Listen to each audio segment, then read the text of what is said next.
चलिए, तो आज का हमारा जो टॉपिक है बेटा वो किस पे है? Sexual reproduction in bacteria. तो हेडिंग डाल दीजिएगा sexual reproduction in bacteria. Sexual reproduction in bacteria. तो आपको बता दें कि ए सेक्सुअल हम लोग रिप्रोडक्शन का प्रोसेस देख रहे हैं, बैक्टीरिया के अंदर किस तरीके से रिप्रोडक्शन का प्रोसेस होता है। और इसमें हम लोगों ने ए सेक्सुअल रिप्रोडक्शन मेथड देख लिया। ए सेक्सुअल रिप्रोडक्शन मेथड में हम लोगों ने बाइनरी फिशन देख लिया कि एक बैक्टीरियल सेल डिवाइड होकर के दो बैक्टीरियल सेल में डिवाइड हो जाती है, लेकिन वो वहाँ पर अपना ग्रोथ कर रहा है, दैट मीन्स डिवाइड कर रहा है। तो हम ये कह सकते हैं कि रिप्रोडक्शन का प्रोसेस वहाँ पर शो हो रहा है, राइट। फिर हम लोगों ने यहाँ पर देखा था कि एंडोस्पोर का फॉर्मेशन हो रहा है, मतलब बैक्टीरियल सेल क्या कर रही है कि अपनी अनफेवरेबल कंडीशन में जब परिस्थितियां प्रतिकूल होती हैं, उसके अनुकूल नहीं होती, विरुद्ध होती हैं, तो उस समय क्या करता है, ये अपने चारों तरफ बहुत सारी लेयर्स का फॉर्मेशन कर लेता है, सिस्ट का फॉर्मेशन कर लेता है, जिससे वो अनफेवरेबल कंडीशन में सर्वाइव कर सकता है, ठीक है। और जैसे ही फेवरेबल कंडीशन आती है, जर्मिनेशन के थ्रू क्या करता है, ये एक बैक्टीरियल सेल के रूप में परिवर्तित हो जाता है। तो एंडोस्पोर फॉर्मेशन आपका बहुत इंपॉर्टेंट है, ये क्वेश्चन पूछा जाता है। आज का जो हमारा टॉपिक है वो रहेगा sexual reproduction in bacteria. Bacteria के अंदर सेक्सुअल रिप्रोडक्शन कितने तरीके से होता है। तो अगर हम मेनली बात करें, मुख्य रूप से बात करें, तो बैक्टीरिया के अंदर 3 प्रकार से रिप्रोडक्शन होता है, लेकिन एक प्रोसेस इसमें और भी ऐड किया गया है जिसको हम लोग बोलते हैं म्यूटेशन, ठीक है। म्यूटेशन उत्परिवर्तन, उत्परिवर्तन से लेना देना नहीं है इसका कोई भी रिप्रोडक्शन का। उत्परिवर्तन आप सभी लोग समझते हो, इसका मीनिंग क्या होता है कि सडन चेंजेस, अगर जीन के अंदर अचानक से कोई चेंजेस होता है, ठीक है। मान लो एक जीन का ढांचा है, उस जीन के ढांचे में कोई अचानक से चेंजेस हो जाए, या जीन ऐड हो जाए या जीन डिलीट हो जाए। जीन का ऐड होना या जीन का डिलीट होना, वहां पर उसके हटने से एक नया जनरेशन प्रोड्यूस हो जाता है। समझ में आया? एक नया जनरेशन या एक नई पीढ़ी हम कह सकते हैं आ जाती है, एक नई वैरायटी पैदा हो जाती है। उस एक पुरानी स्पीसीज से एक नई वैरायटी का बन जाना, एक नई स्पीसीज का बन जाना, इस प्रोसेस में जो प्रोसेस हुआ या इस घटना में जो प्रोसेस हुआ उसको हम लोग बोलते हैं म्यूटेशन। तो वो प्रोसेस हम यहाँ पर इंक्लूड नहीं करेंगे म्यूटेशन का, राइट। हम लोग बात कर रहे हैं यहाँ पर रिप्रोडक्शन की। तो मेनली इसमें 3 टाइप का आपको रिप्रोडक्शन देखना है। एक तो कॉन्जुगेशन देखना है, दूसरा ट्रांसफॉर्मेशन देखना है, तीसरा ट्रांसडक्शन देखना है। यानी कि हम संयुग्मन की बात करेंगे, रूपांतरण की बात करेंगे और पराक्रमण की बात करेंगे, ठीक है, ट्रांसडक्शन। तो ये तीनों प्रोसेस देखने से पहले कुछ इसमें लिख लीजिए, इंपॉर्टेंट पॉइंट है। लिखें, बैक्टीरिया में सेक्सुअल रिप्रोडक्शन के लिए, बैक्टीरिया में सेक्सुअल रिप्रोडक्शन के लिए कोई भी स्पेशल स्ट्रक्चर, दैट मीन्स हम ये कह सकते हैं विशेष संरचनाएं, कोई भी स्पेशल स्ट्रक्चर, विशेष संरचनाएं नहीं पाई जाती हैं।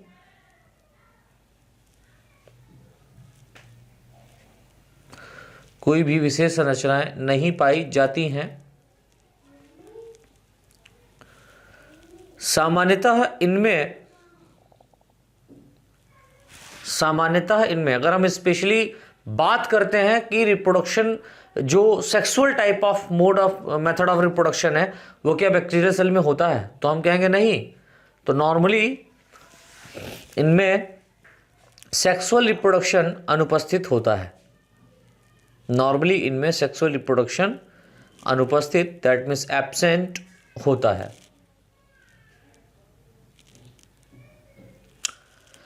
लेकिन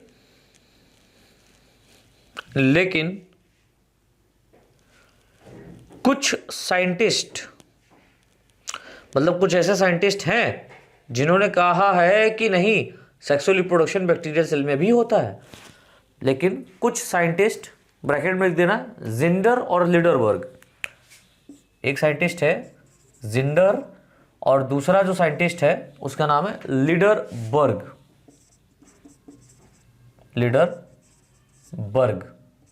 ठीक है।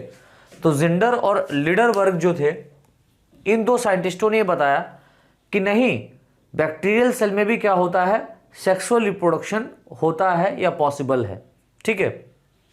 तो लिखें लेकिन कुछ साइंटिस्ट ब्रैकेट में जिंडर और लिडरबर्ग ब्रैकेट बंद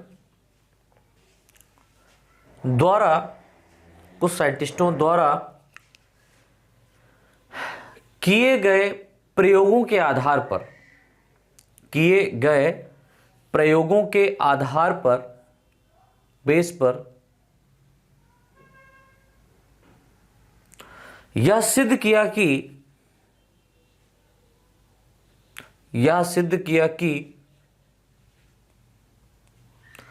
बैक्टीरिया में मोस्ट सिंपलेस्ट टाइप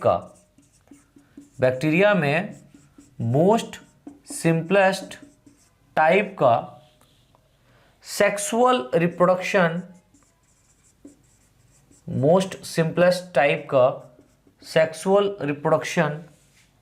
पाया जाता है। मोस्ट सिंपलेस्ट टाइप का सेक्सुअल रिप्रोडक्शन पाया जाता है। लेकिन इन्होंने बताया कि सेक्सुअल रिप्रोडक्शन तो पाया जा रहा है, लेकिन खास बात क्या है, इनमें गैमेट का फॉर्मेशन नहीं होता। लेकिन इनमें गैमीट फॉर्मेशन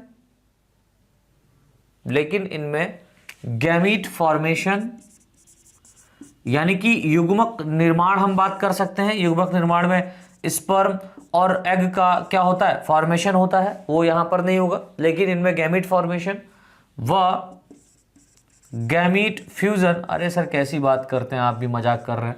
जब गैमीट फॉर्मेशन ही नहीं होगा तो गैमीट फ्यूजन कैसे होगा, पॉसिबल ही नहीं है। लेकिन इनमें गैमीट फॉर्मेशन व गैमीट फ्यूजन नहीं होता है,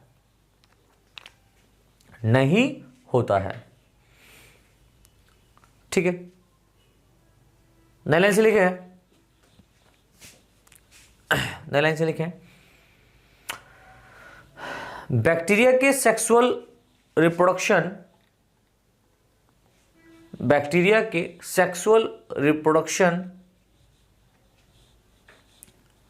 में एक बैक्टीरियल सेल, सेक्सुअल रिप्रोडक्शन में एक बैक्टीरियल सेल का जेनेटिक मटेरियल, एक बैक्टीरियल सेल का जेनेटिक मटेरियल, एक बैक्टीरियल सेल का जेनेटिक मटेरियल दूसरे बैक्टीरियल सेल, दूसरे बैक्टीरियल सेल में जेनेटिक मटेरियल दूसरे बैक्टीरियल सेल में ट्रांसफर कर दिया जाता है, भेज दिया जाता है। यानी कि यहां पर जो एक बैक्टीरियल सेल है वो अपनी जैसी किसी दूसरी बैक्टीरियल सेल के स्पीसीज में क्या कर देगा, अपने जेनेटिक मटेरियल को ट्रांसफर कर देगा। ठीक है, यहीं से तो ग्राम पॉजिटिव निगेटिव बैक्टीरिया का स्टेनिंग मेथड भी देखा गया था। क्या लिखा, ट्रांसफर कर दिया जाता है, अर्थात दो बैक्टीरियल सेल के बीच, अर्थात दो बैक्टीरियल सेल के बीच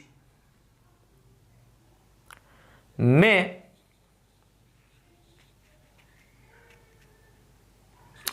इस जेनेटिक मटेरियल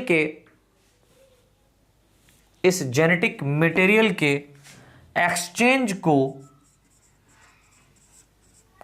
इस जेनेटिक मटेरियल के एक्सचेंज को सामान्यतः, जेनेटिक मटेरियल के एक्सचेंज को सामान्यतः या सामान्य रूप से जेनेटिक रिकॉम्बिनेशन को जेनेटिक रिकॉम्बिनेशन कहा जाता है। यानी कि दो बैक्टीरिया के बीच में जो जेनेटिक एक्सचेंज हो रहा है, ये जो exchange of genetic material in bacterial cell है, इसी को हम लोग बोलेंगे क्या, जेनेटिक रिकॉम्बिनेशन। राइट। तो यदि कोई आपसे पूछे कि जेनेटिक रिकॉम्बिनेशन क्या होता है, तो आप कहेंगे सर जेनेटिक रिकॉम्बिनेशन एक ऐसा प्रोसेस होता है जिसमें दो बैक्टीरियल सेल अपने जेनेटिक मटेरियल को एक दूसरे में ट्रांसफर करती हैं। खत्म बात। लाइन से लिख लें। बैक्टीरिया में सेक्सुअल रिप्रोडक्शन की मुख्य विधियां, बैक्टीरिया में सेक्सुअल रिप्रोडक्शन की मुख्य विधियां, मेन मेथड, मुख्य विधियां, नंबर 1 संयुग्मन, इसको इंग्लिश में कहते हैं कॉन्जुगेशन। नंबर 1 संयुग्मन। नंबर 2 पराक्रमण, पराक्रमण, इसको इंग्लिश में कहते हैं ट्रांसडक्शन। और नंबर 3 रूपांतरण, रूपांतरण, इसको इंग्लिश में कहते हैं ट्रांसफॉर्मेशन, ट्रांसफॉर्मेशन। ठीक है, तो बेटा ये 3 मेथड ऐसे हैं जिनके द्वारा सेक्सुअल रिप्रोडक्शन कंप्लीट होता है बैक्टीरियल सेल के अंदर। समझ में आ रहा है? तो पहला जो मेथड यहां पर हमारा है वो है संयुग्मन, जिसको इंग्लिश में कहते हैं कॉन्जुगेशन। ये हेडिंग डाल दीजिए फटाफट। तो हेडिंग हमारी पड़ेगी कॉन्जुगेशन। लिखे इसमें, बैक्टीरियल सेल में सेक्सुअल रिप्रोडक्शन की यह सबसे वेल डेवलप्ड, बैक्टीरियल सेल में सेक्सुअल रिप्रोडक्शन की यह सबसे वेल डेवलप्ड प्रोसेस माना जाता है, सबसे ज्यादा वेल डेवलप्ड प्रोसेस माना जाता है, जिसे लीडरबर्ग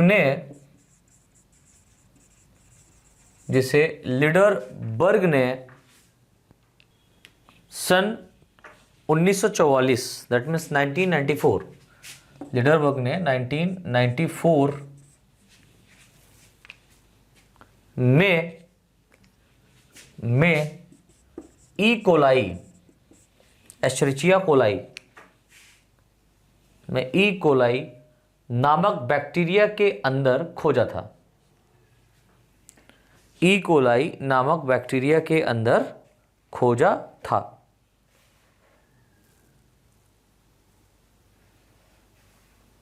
ठीक है,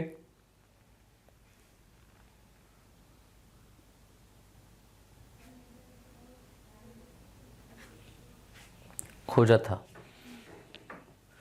तो यहां पर थोड़ा सा डेट चेंज कर लीजिए, बहुत सारी बुकों में कंफ्यूजन क्रिएट किया गया है। तो 2 जगह मिला है, एक गूगल बाबा को देखें, दूसरा हमारे पास जो बुक है उसको देखें, तो उसमें 1946 लिखा हुआ है। ठीक है, तो 1946 में लीडरबर्ग ने ई कोलाई बैक्टीरिया के अंदर कंजुगेशन प्रोसेस को खोजा। इसको थोड़ा सही कर लीजिएगा। और अगर हम लोग बात यहाँ पर और भी थोड़ी सी करें तो 1956 में 2 साइंटिस्ट पैदा हुए जिनका नाम है वॉलमैन और जैकब। इन्होंने इस कंजुगेशन प्रोसेस को डिटेल में क्या किया था, प्रपोज किया था। देन 1958 में ये जो काम किया है किसने, लीडरबर्ग एंड टॉटम ने। तो लीडरबर्ग टॉटम को 1956 में नोबेल प्राइज से, 1958 में नोबेल प्राइज से क्या किया गया था, सम्मानित किया गया था। ये बात लिख ली। चलिए नई लाइन से लिखें, नई लाइन से लिखे हैं।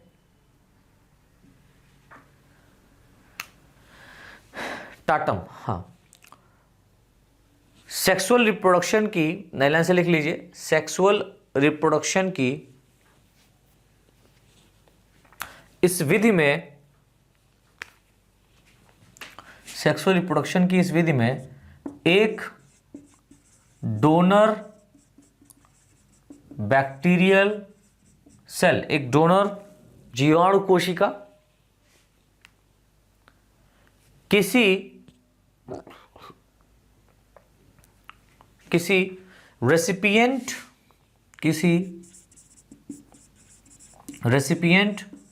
बैक्टीरियल सेल, डोनर मतलब दाता और रेसिपिएंट के मतलब ग्राही, जो रिसीव करे। तो जो डोनर बैक्टीरियल सेल होगा ये अपने जेनेटिक मटेरियल को ट्रांसफर करेगा किस बैक्टीरियल सेल के अंदर? जो रेसिपिएंट है, दैट मीन्स जो अपने अंदर जेनेटिक मटेरियल को लेगा, ठीक है। तो donor bacterial cell, sexual reproduction की इस विधि में एक डोनर बैक्टीरियल सेल किसी रेसिपिएंट बैक्टीरियल सेल के साथ कॉन्जुगेशन यानी संयुग्मन नलिका, कॉन्जुगेशन ट्यूब, संयुग्मन नलिका द्वारा जुड़ जाती है। यानी कि यहां पर जो एक बैक्टीरियल सेल है, मान लो ये एक बैक्टीरियल सेल ए है और ये एक बैक्टीरियल सेल बी है, मान लो ये बी है, ये ए है, तो ये दोनों बैक्टीरियल सेल एक दूसरे से इस तरीके से एक ट्यूब के द्वारा क्या करती हैं? जुड़ जाती हैं। और यहां पर जो ट्यूब बनता है इसको हम लोग बोलते हैं कॉन्जुगेशन ट्यूब, कॉन्जुगेशन ट्यूब। अब इसमें कौन सा सेल डोनर होगा और कौन सा सेल रेसिपिएंट होगा, ये इस पर डिपेंड करता है, इन सेल्स के ऊपर डिपेंड करता है। मान लो ए वाला बैक्टीरियल सेल डोनर है जो कि अपने जेनेटिक मटेरियल को भेजेगा कहाँ? बी वाले में, और बी वाले में पहले से जेनेटिक मटेरियल है, ठीक है, बी वाले में पहले से ही जेनेटिक मटेरियल है, तो बी वाला रेसिपिएंट बैक्टीरियल सेल हो जाएगा और ए वाला डोनर बैक्टीरियल सेल हो जाएगा। ये अपने जेनेटिक मटेरियल को ट्रांसफर कर रहा है दूसरे बैक्टीरियल सेल के अंदर। लाइन से लिखे हैं, इस ट्यूब की सहायता से, कंजुगेशन ट्यूब ना, इस ट्यूब की सहायता से डोनर बैक्टीरियल सेल का genetic material, donor bacterial cell का जेनेटिक मटेरियल बोले तो डीएनए, डोनर बैक्टीरियल सेल का जेनेटिक मटेरियल बोले तो डीएनए। रेसिपिएंट बैक्टीरियल सेल में, इसके अंदर ये बी वाली जो सेल है ये रेसिपिएंट बैक्टीरियल सेल है, रेसिपिएंट बैक्टीरियल सेल में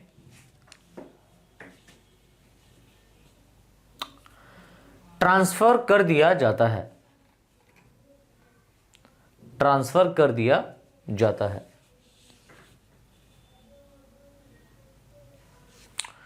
रेसिपिएंट बैक्टीरियल सेल में आपको पता है, रेसिपिएंट जो बैक्टीरियल सेल है जो ग्राही जीवाणु कोशिका है, इसके अंदर पहले से इसका जेनेटिक मटेरियल मौजूद है, और यहां पर जो आया हुआ है ए वाले से उसका भी मौजूद है।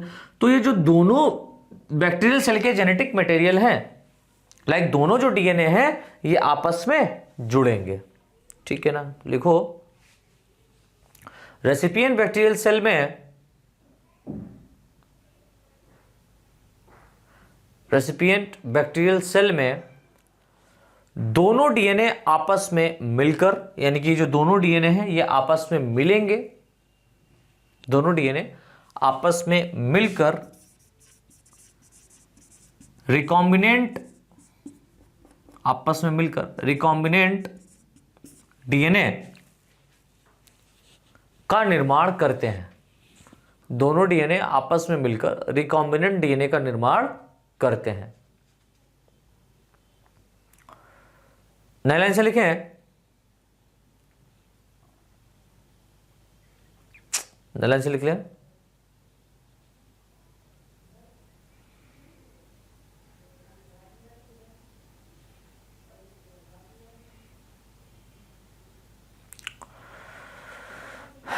Bacterial cell, bacterial cell conjugation के प्रोसेस में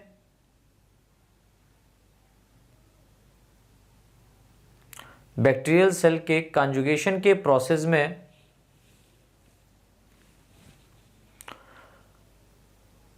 पार्टिसिपेट करने वाली, यानी कि जो यहां पर दो कोशिकाएं आपस में पार्टिसिपेट कर रही हैं कॉन्जुगेशन के प्रोसेस को कराने के लिए, उन सेल्स को क्या कहेंगे, ये बात यहां पर आ रही है। तो बैक्टीरियल सेल में कॉन्जुगेशन के प्रोसेस में पार्टिसिपेट करने वाली डोनर सेल को, अब यहां पर आपको पता है कि डोनर सेल क्या कर रहा है, अपने जेनेटिक मटेरियल को भेज रहा है और अपने स्पर्म्स को या अपने गैमीट्स को जो ट्रांसफर करता है, भेजता है मेल से फीमेल में, ठीक है। तो उसको हम लोग मेल कहते हैं। ठीक है, मेल जो पर्सन होता है वो अपने जेनेटिक मटेरियल को फीमेल की बॉडी में क्या करता है, ट्रांसफर करता है। तो यहाँ पर जेनेटिक मटेरियल जो ट्रांसफर कर रहा है उसको डोनर बैक्टीरियल सेल को हम लोग अपनी भाषा में समझने के लिए इसको मेल बोल सकते हैं। दैट मीन्स ये क्या है, मेल बैक्टीरियल सेल है, हम कह सकते हैं, राइट। तो क्या लिखा, डोनर सेल को मेल अथवा रेसिपिएंट सेल को, जो जेनेटिक मटेरियल को रिसीव कर रहा है उसको, तथा रेसिपिएंट सेल को फीमेल बैक्टीरियल सेल कहते हैं। आगे लिख लें, डोनर सेल को फर्टाइल सेल भी कहते हैं। फर्टाइल कहने का मतलब कि इससे क्या हो रहा है, कुछ ना कुछ बन रहा है, बैक्टीरियल सेल बन रही है। डोनर सेल को फर्टाइल बैक्टीरियल सेल भी कहते हैं। ये थोड़ा इंपॉर्टेंट स्टेटमेंट है, तो उसको ध्यान से पढ़िएगा। फर्टाइल बैक्टीरियल सेल भी कहते हैं, अर्थात ऐसे बैक्टीरियल सेल जिनके अंदर एफ फैक्टर यानी कि एफ कारक, F factor plasmid, oh my God, ये क्या होता है, प्लाज्मिड क्या होते हैं, क्वेश्चन आता है, जिनके अंदर प्लाज्मिड प्रेजेंट होता है। ठीक है, तो प्लाज्मिड क्या होते हैं, तो आपको बता दें कि कुछ ऐसे बैक्टीरियल सेल होते हैं जिनके अंदर जेनेटिक मटेरियल के साथ साथ कुछ ऐसा भी मटेरियल पाया जाता है छोटा सा, जो जेनेटिक मटेरियल की ही तरह होता है, जिसको हम लोग प्लाज्मिड कहते हैं। और इस प्लाज्मिड के अंदर इतनी कैपेसिटी होती है, इस प्लाज्मिड के अंदर इतनी कैपेसिटी, इतनी पावर या इतने जीन इसके अंदर कंप्लीट फॉर्म में पाए जाते हैं जो एक नए बैक्टीरियल सेल का फॉर्मेशन कर सकते हैं। समझ में आ रहा है? तो ये जो प्लाज्मिड है ये बना कैसे, तो प्लाज्मिड जो है ये जेनेटिक मटेरियल, जो बैक्टीरियल सेल है इसी के जेनेटिक मटेरियल्स के टूटने से बना है, ये माना जाता है। बहुत सारी बुक्स में लिखा हुआ है, कई साइंटिस्ट ये मानते हैं कि प्लाज्मिड का जो निर्माण हुआ है वो जेनेटिक मटेरियल, जो बैक्टीरियल सेल का मेन जेनेटिक मटेरियल है, उसी से ही हुआ है। तो आगे जो प्लाज्मिड है इस पर एक शॉर्ट नोट भी आपके एग्जाम में पूछा जाता है, मैं इस पर एक शॉर्ट नोट लिखा दूंगा, जिससे आपको काफी सहायता मिलेगी प्लाज्मिड में लिखने के बारे में, समझने के बारे में। ठीक है, तो कहा गया कि ऐसे बैक्टीरियल सेल जिनके अंदर प्लाज्मिड पाया जाता है, ठीक है, ऐसे बैक्टीरियल सेल जिनके अंदर प्लाज्मिड पाया जाता है, और ये जो प्लाज्मिड है ये एक एफ फैक्टर, एक एफ कारक के रूप में क्या कर रहा है, काम कर रहा है, एफ फैक्टर के रूप में क्या कर रहा है बेटा, काम कर रहा है। तो इस बात को आप लोग याद रखिएगा कि जो डोनर बैक्टीरियल सेल है या जो मेल बैक्टीरियल सेल है, ठीक है, इसके अंदर कुछ ऐसा स्पेशल कैरेक्टर पाया जा रहा है जो कि प्लाज्मिड के रूप में काम कर रहा है, जो कि एफ फैक्टर के रूप में काम कर रहा है। ठीक है, तो क्या लिखा, एफ फैक्टर प्लाज्मिड प्रेजेंट होता है, वह कॉन्जुगेशन मेथड में डोनर सेल या डोनर बैक्टीरियल सेल के रूप में कार्य करती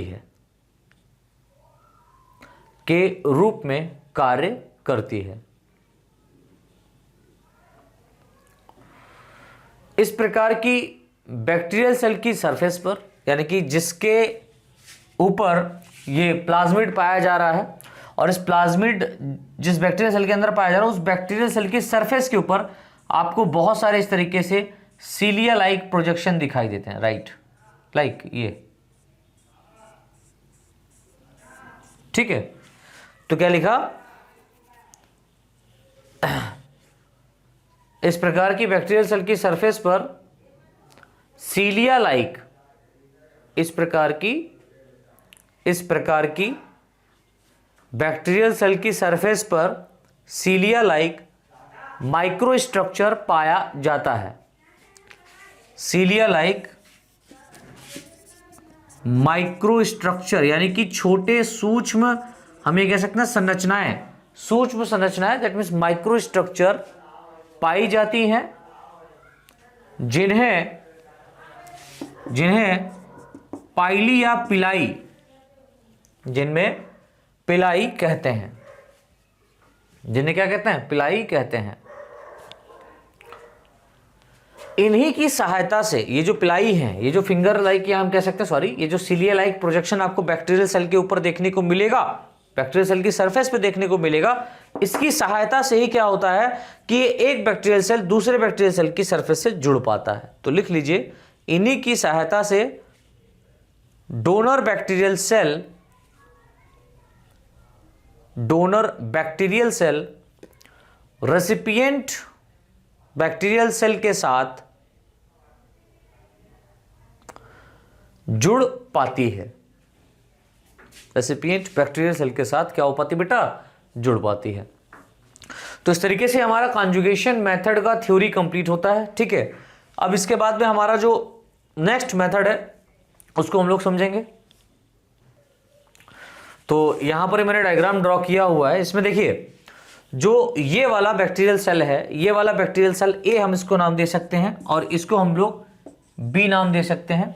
यहां पर देखिए जो ए वाला बैक्टीरियल सेल है, इसके अंदर जो डीएनए पाया जा रहा है, डीएनए विद कंटेंट यहां पर F factor, DNA with content F factor, that means यहां पर प्लाज्मिड के रूप में भी क्या पाया जा रहा है, एक स्ट्रक्चर पाया जा रहा है, जिसके कारण इस बैक्टीरियल सेल में बहुत सारा चेंजेस होगा। क्या चेंजेस होगा कि यहां पर इसके सेल वॉल के ऊपर बहुत सारा सीलिया लाइक प्रोजेक्शन पाया जाएगा, जिसके कारण ये जो सीलिया लाइक प्रोजेक्शन है ये क्या कहलाएगी, पिलाई कहलाएंगे, जिसके कारण ये bacterial cell different bacterial cell लगेगी अदर बैक्टीरियल सेल से जिनके अंदर ये सीलिया लाइक प्रोजेक्शन नहीं पाए जा रहे हैं।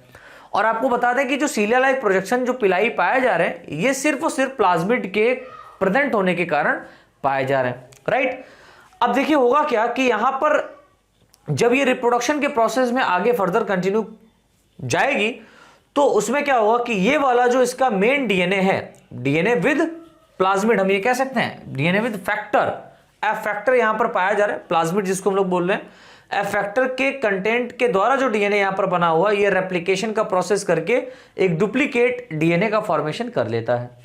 ये जो डुप्लीकेट डीएनए बना, ये डुप्लीकेट डीएनए क्या करेगा, ये डुप्लीकेट डीएनए फर्दर उस बैक्टीरियल सेल के अंदर जाएगा जिसके अंदर एफ फैक्टर प्रेजेंट नहीं है, और जिसके अंदर एफ फैक्टर पाया जाता है उसको F positive, that means male bacteria cell कहते हैं। जिसके अंदर एफ फैक्टर नहीं पाया जाता है दैट मींस उसको एफ नेगेटिव, मींस हम ये इसको फीमेल बैक्टीरिया सेल के नाम से जानते हैं। समझ में आया? अब यहां पर जो फीमेल बैक्टीरियल सेल है, जो फीमेल बैक्टीरियल सेल है और जो मेल बैक्टीरियल सेल है, इन दोनों के बीच में कॉन्जुगेशन ट्यूब का फॉर्मेशन होगा। किसका फॉर्मेशन होगा? कॉन्जुगेशन ट्यूब का फॉर्मेशन होगा। और कॉन्जुगेशन ट्यूब के बनने के बाद, जैसे कॉन्जुगेशन ट्यूब यहां पर बन जाएगा और कॉन्जुगेशन ट्यूब आपस में मिला रहता है, जुड़ा रहता है, तो एफ पॉजिटिव वाला जो बैक्टीरिया है एफ निगेटिव वाले बैक्टीरिया के साथ कॉन्जुगेट होकर के कॉन्जुगेशन ट्यूब या कॉन्जुगेशन नलिका का निर्माण कर देता है, जिसके द्वारा जो एफ पॉजिटिव के अंदर जो डुप्लीकेट डीएनए बना था वो ट्रांसफर हो जाता है किसमें? एफ निगेटिव बैक्टीरिया के अंदर with the help of conjugation tube. Conjugation tube की सहायता से ये डुप्लीकेट डीएनए जो होगा वो ट्रांसफर हो जाएगा बैक्टीरियल बी बैक्टीरियल सेल में या एफ निगेटिव बैक्टीरियल सेल में, हम ये कह सकते हैं।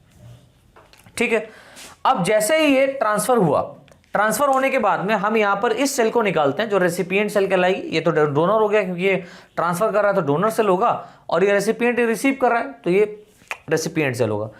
अब जब हम रेसिपिएंट सेल को यहां पर ड्रॉ करेंगे, देखेंगे तो उसके अंदर हमको मिलेगा कि रेसिपिएंट सेल का डीएनए खुद का मेन डीएनए यहां पर प्रेजेंट है और डोनर सेल का डीएनए भी क्या हुआ इसके अंदर आ गया है।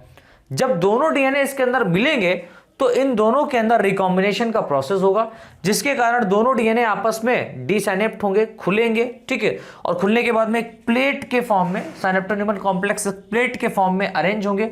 एक प्लेट यहां पर बनेगी, उसके फॉर्म में उनके दोनों के रूप में ये क्या होंगे? साइनेप्सिस के प्रोसेस में अरेंज होंगे। और यहां पर जो एफ फैक्टर लाइक जीन पाया जा रहा है वो F factor like gene synapsis के प्रोसेस में जो रेसिपिएंट डीएनए है इसमें क्या हो जाता है? चेंज हो जाता है। मतलब इसके अंदर भी ये क्या हो जाता है? ऐड हो जाता है। मींस कैसे? दैट मींस इसका जो जीन होगा वो इसके अंदर क्या कर देगा? चेंजेस कर देगा। किसके अंदर? अरे यार, एफ निगेटिव वाले बैक्टीरियल सेल का जो डीएनए पाया जा रहा था उसमें जो जीन है उसके अंदर चेंजेस करेगा।